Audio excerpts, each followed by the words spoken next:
This clip is brought to you by SaveWithConrad.com.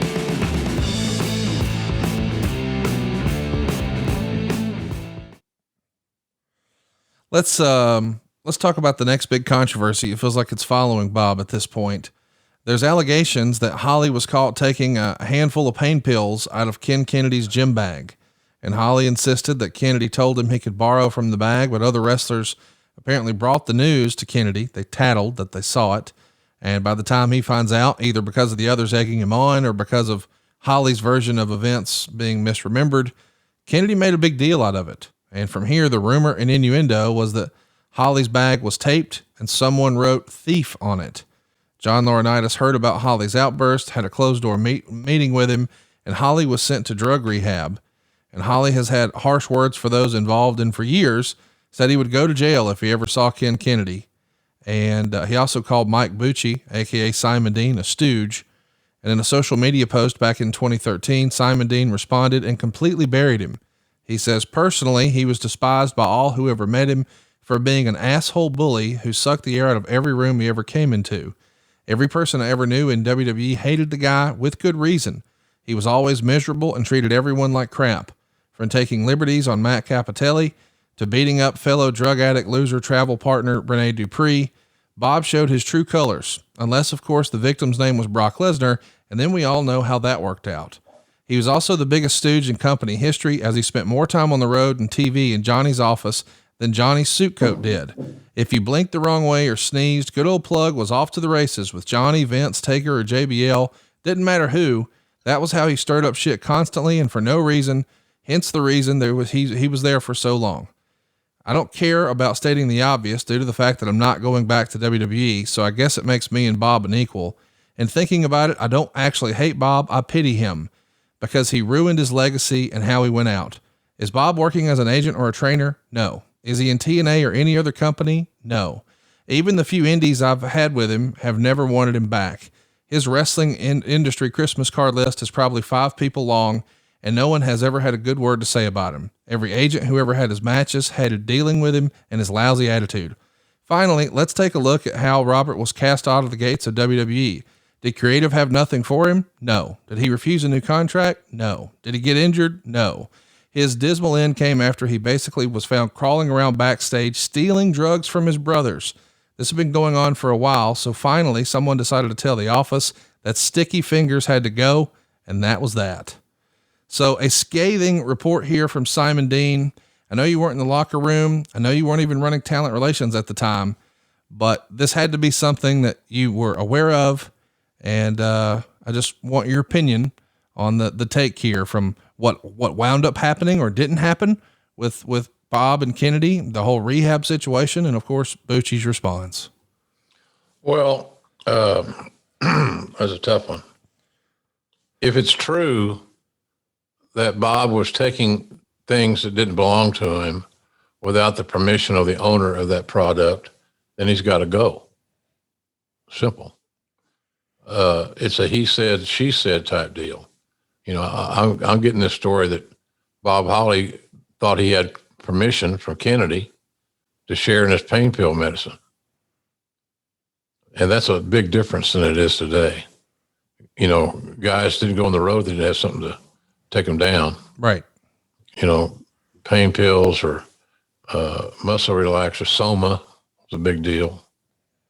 Thank God all that stuff's behind them, behind a lot of people in the business. I don't think he should tolerate it.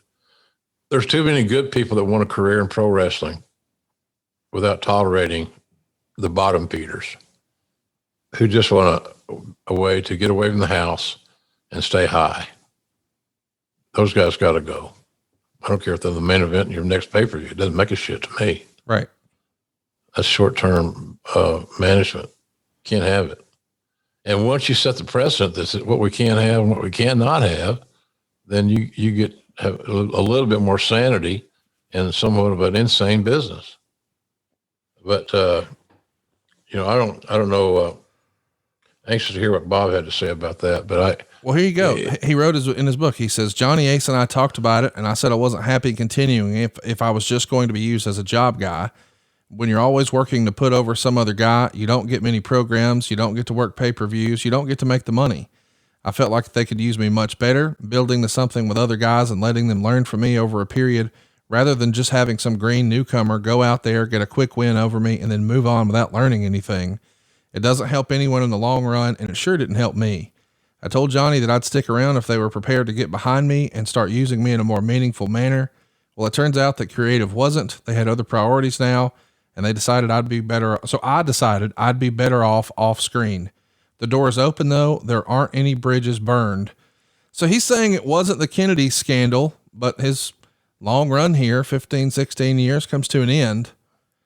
I don't know, man. This is one of those weird situations where he was such a loyal soldier for so long and now on the outside looking in. Yeah, it was. Well, there's one thing I would like to improve on in wrestling is how people exit and exiting more honorably, truthfully, than not. But I think Bob just saw the handwriting on the wall. It was obvious, and I don't know what his contract, because you said I wasn't involved in it at that point in time, or Laurinaitis had already replaced me. So I'm not sure of all the details of this thing, but if under my watch, and as much as I respect Bob, I didn't have the same Simon Dean opinion, but wasn't in the locker room with him all the time. I wasn't on the road with him all the time. So I'm not knocking Simon Dean's take, just that I wasn't there to step to figure it out. But nonetheless, I think if Bob was guilty, he's got to go. Right. And that's how I approached it to him. What you took the bat out of my hand. How can I help you? I can't. And he would have understood that as a man. So, but it was tough. He came to the end of his run, and he was always unfulfilled. And that's a sad piece of business for a guy that was in a company 16 years. And through a litany of injuries that he returned from, got operated on. And hopefully, I don't know what the result was with his rehab. I don't know how that worked out. I hope it worked out good, because you sure as hell don't want to be hooked on painkillers. We see commercials on TV every day, Conrad, about prescription medication abuse. And I think that was a big thing in pro wrestling in that era. Let's follow up and put a bow on this Bob Holly situation. Hall of Fame. Do you think he'll get there one day? What's his legacy going to be? Oh man, tough guy, reliable, skilled, but never was quite able to get over the hump as a single star. Don't see the Hall of Fame for him, but again, what the hell do I know? And I might be wrong. I'm not casting a vote against Bob, for God's sakes, but I don't feel, as we sit here and talk right now, that he's on the short list of WWE Hall of Fame people. What do you think his legacy ultimately will be? Will it be the Sparky Plug stuff, the Hardcore Holly stuff, or all these various controversies? I don't think it'll be the spark plug stuff. I think that'll be on the radar, be a dot. I just think his overall demeanor, how he had the ability to alienate some people. And I don't know that he did it intentionally. It's just the way that he was. The one thing about Bob, he wasn't phony. And he was outspoken. So I'd say that his legacy will be that he was a very outspoken, physically and mentally tough individual who left WWE still feeling unfulfilled. And I don't think he'll be in the Hall of Fame. Let's do some questions here and then we'll get out of here. I want to mention that next week we've got a really fun episode coming your way. We're going to do a long form feature on Ron Simmons. Damn, that should be a fun show. Here we go. Travis wants to know, what do you think Bob was lacking that kept him from being a bigger star or even a world champion? I've always been a fan of his. I met him twice and he couldn't have been nicer both times. Well, he was a personal guy. If you didn't tread on his territory or affect his routines, he was cool. But again, he was demanding. He had routines. He was eccentric. You don't wake up every 3 hours and eat leftover chicken breast and catering unless you're a little bit unique. So I don't know. I just have a different opinion of. I know that he has some downfalls. We all have. We all did. But I don't think he was as egregious as his legacy would denote. Hey, it's Conrad Thompson. Thanks for checking out the podcast here on YouTube.